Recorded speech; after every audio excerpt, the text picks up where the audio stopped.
નમસ્તે મિત્રો, હું છું આશા અને આપ સાંભળી રહ્યા છો વાર્તા વિશ્વ.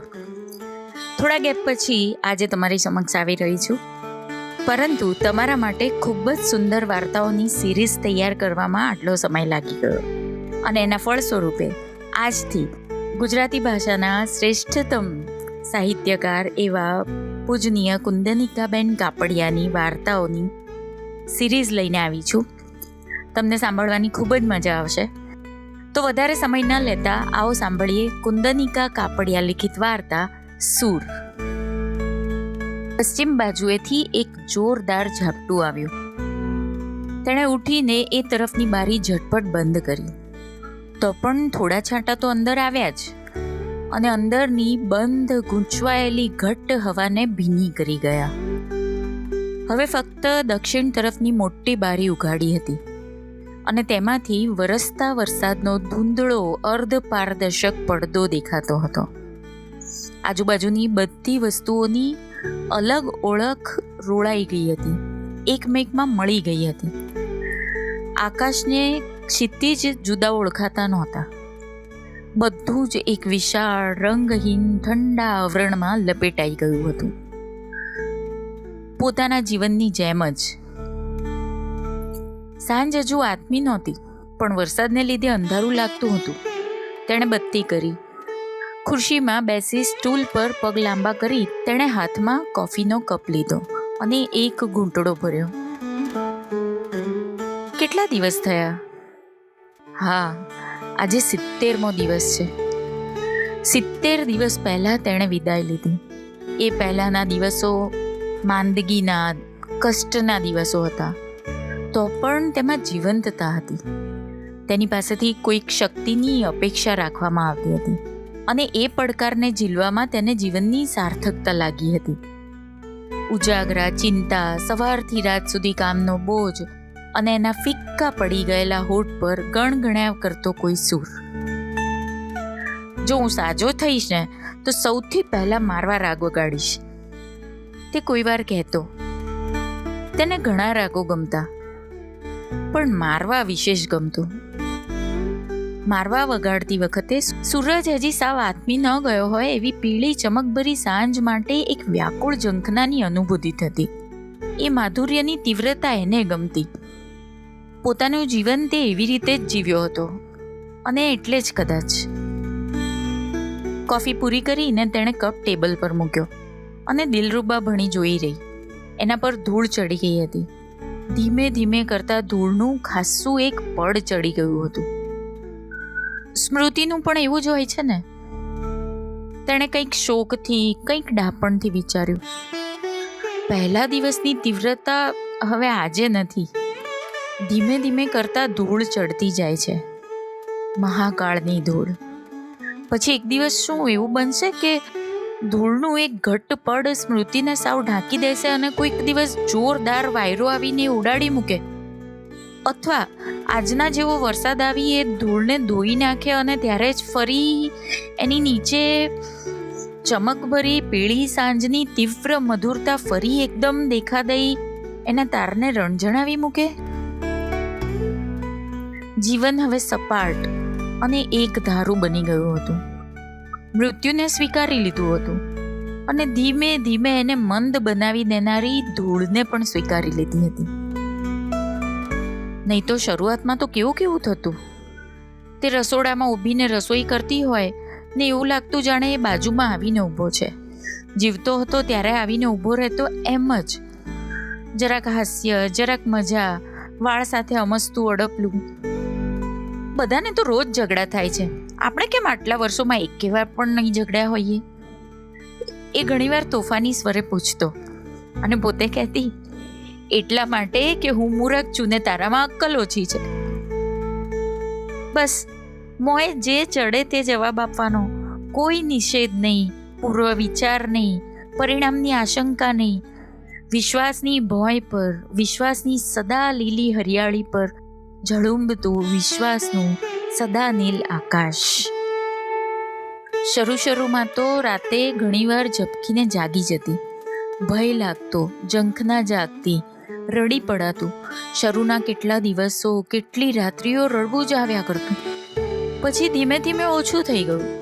કાળના કિરણોએ પૂરને સૂકવી નાખ્યા. તોય હજુ ભણકારા વાગતા. એની ખાસ છટાઓ, ડોક વાંકી કરી દૂર સુધી ધ્યાનપૂર્વક જોઈ રહેવાની ટેવ, હોઠ પર હંમેશા ગણગણ્યા કરતો સૂર, બધું જાણે આકાર ધરીને આવતું. તેને લાગતું એ અહીં જ ઊભો છે. બાજુમાં કંઈક અનુભવાતું, સ્પષ્ટતું. ધૂંધળી રેખાઓ હવામાં દેહ રચતી. અને પછી ખબર પડતી કે તો અમસ્તું જ, ખાલી આભાસ. એક દિવસ તો દાદર પર બરાબર એના જેવા જ પગલાંનો અવાજ સંભળાયેલો. એ એટલો બધો આબોહૂબ હતો. પગલાંનો ભાર, જોડાનો કીચૂડ અવાજ, છત્રીનો ઠપકાર, અરે ખોંખારો સુદ્ધા.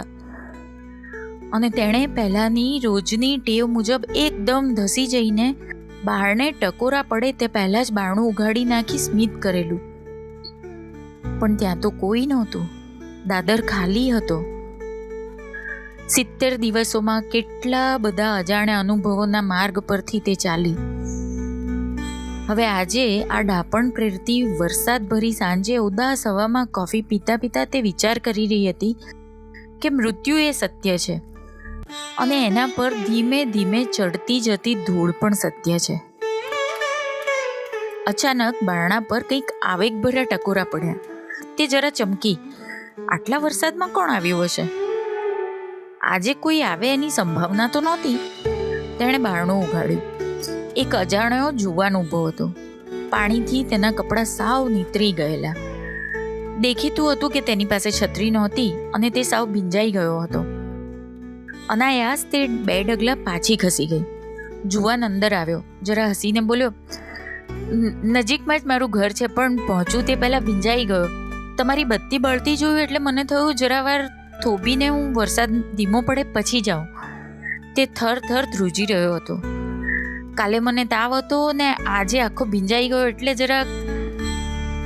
તે ઝડપથી બોલી, અરે આવો, અંદર આવો, ટુવાલથી શરીર લૂછી નાખો. તે અંદર ગઈ અને ઉતાવળે ટુવાલ લઈ આવી. એના પતિની માંદગીની શરૂઆત આ જ રીતે થયેલી. વરસાદમાં ખૂબ ભીંજાઈને નીતરતે કપડે ઘેર આવેલો, ધગધગતું શરીર. પછી એ માંદગીમાંથી બહાર નીકળાયું જ નહીં. તેણે કહ્યું, તમારા કપડાં એ સાવ લથપથ થઈ ગયા છે, તમને વાંધો ન હોય તો બદલી લો. અને એણે અંદર જઈ કબાટ ખોલ્યો. 70 દિવસથી એ કબાટ ખોલવાની એની હિંમત નહોતી ચાલી. પણ આજે એણે ઝડપથી એક ખમીસ અને પેન્ટ કાઢ્યા. કોને ખબર, આ જુવાન એ પણ કોઈ સ્ત્રીનો પતિ હશે અને તે એની રાહ જોતી હશે. આ કપડાં તમને આવી રહેશે, બદલી લો. હું તમારા માટે ગરમ મસાલો નાખીને ચા બનાવી લાવું. તે રસોડામાં ગઈ અને તેણે ચૂલો પેટાવી તપેલામાં પાણી મૂક્યું. રસોડામાં પશ્ચિમ તરફ પડતી એક બારી હતી. જરાક ઉઘાડી તેણે જોયું તો વરસાદ હવે ધીમો પડ્યો હતો, છતાં ચાલુ તો હતો જ. એનો અવાજ એક ઝરમરતા ઝાંઝરની જેમ ઘરની ચારે બાજુ વીંટળાઈ વળ્યો હતો. તે બહાર દીવાનખંડમાં ગઈ. પેલા જુવાને કપડાં બદલી લીધા હતા. પોતાના પતિના કપડાં એને એટલા બધા બંધ બેસતા હતા કે એક ક્ષણ એને ભ્રમ થયો કે દીપન તો પાછો નથી આવ્યો. બરોબર એટલી જ ઊંચાઈ, પહોળાઈ, ખભા પણ એ જ રીતે સહેજ આગળ નમેલા. અને તે ઊંધો ફરીને ઊભો હતો અને અભરાઈ પર પડેલી દિલરૂબાની પેટી જોતો હતો. તે અંદર ગઈ કે તરત જુવાન ફર્યો. જરાક હસીને બોલ્યો, આ દિલરૂબા છે ને? કોણ વગાડે છે, તમે કે તમારા પતિ? હમણાંથી વગાડી નથી લાગતી, બહુ ધૂળ ચડી ગઈ છે. તે કશું બોલી શકી નહીં, માત્ર ડોકું હલાવી ચાનું પાણી ઉકળી ગયું હશે એવું અસ્પષ્ટ બોલતી રસોડામાં દોડી જ ગઈ. એનું હૃદય વેગથી ધબકી રહ્યું. કેટલા બધા દિવસ પછી કોઈ અજાણ્યા માણસે દિલરૂબા વિશે વાત કરી. એને ક્યાંથી ખબર હોય કે આ ઘરમાં શું બની ગયું છે? ઓહ, શું બની ગયું? તેણે દિવાલને ટેકે ઊભા રહી આંખ મીચીને સ્થિર થવાનો પ્રયત્ન કર્યો. અચાનક તેણે સાંભળ્યું કે જાણે કોઈ દિલરૂબા વગાડે છે. હા, આ તો એ જ જુવાન વગાડતો લાગે છે. અરે એણે તો મારવાના સૂરો વગાડ્યા. મારવાનો તીવ્ર મધ્યમ એના હૃદયને ઊંડેથી કોરવા લાગ્યો. તે ચૂપચાપ સાંભળી રહી. એ સૂરોમાં તેના મૃત્યુ પામેલા દિવસો ફરી જીવતા થઈ એક પછી એક સામે આવવા લાગ્યા. વરસાદમાં જેમ આકાશ ક્ષિતિજનો ભેદ નહોતો રહ્યો, તેમ સૂરના આ અણધાર્યા વરસાદમાં જીવન ને મૃત્યુનો, સ્મૃતિ ને વિસ્મૃતિનો, ભૂતકાળ વર્તમાનનો ભેદ ન રહ્યો. એક ઝરમરતા ઝાંઝરની જેમ બધું ઝંકારી રહ્યું. કેટલી ક્ષણો વીતી ખ્યાલ જ ના રહ્યો. અચાનક એનું ચૂલા તરફ ધ્યાન ગયું. પાણી ક્યારનું ખૂબ ઉકળી રહ્યું હતું. તેણે ઉતાવળે એમાં દૂધ, ચા, ખાંડ, મસાલો નાખ્યા ને તપેલી થોડીવાર ઢાંકી રાખી. પછી કપ તૈયાર કરીને ધ્રુજતા પગે દિવાનખંડ તરફ ચાલી. ઓહ, આ કોણે આવીને સાવ પોતાના જ સૂર વગાડ્યા? ધીમા પગલે તે બહારના ખંડમાં ગઈ અને તે અત્યંત ચમકી ગઈ. ત્યાં કોઈ નહોતું, કોઈ જ નહોતું. અરે પેલો હમણાં અહીં હતો તે ક્યાં ગયો?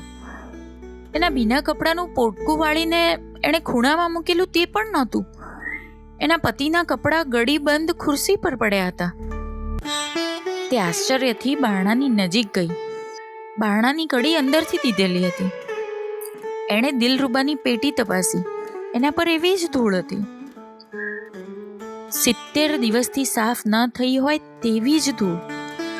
આખો રૂમ જેમનો તેમ હતો, સુંદર રીતે સજાવેલો ને ઝાંખો પડી ગયેલો, સુઘડ ગોઠવેલો, એક પણ વસ્તુ આઘી પાછી થયા વગરનો. ગાંડાની જેમ દોડી અને પશ્ચિમ તરફની બારી ઉઘાડી નાખી. મુખ્ય રસ્તો ત્યાંથી દેખાતો હતો. રસ્તા પર પણ કોઈ નહોતું. વરસાદ હવે લગભગ બંધ પડી ગયો હતો અને આકાશમાં સૂરજ આથમ્યા પહેલાની પીળી ચમકવાળી સાંજ ફરી ફેલાઈ ગઈ હતી. તો મિત્રો, આ હતી આજની વાર્તા સૂર. મને આશા છે કે આ વાર્તા આપને ખૂબ જ ગમી હશે. ફરી મળીશું એક નવી વાર્તા સાથે. ત્યાં સુધી આવજો.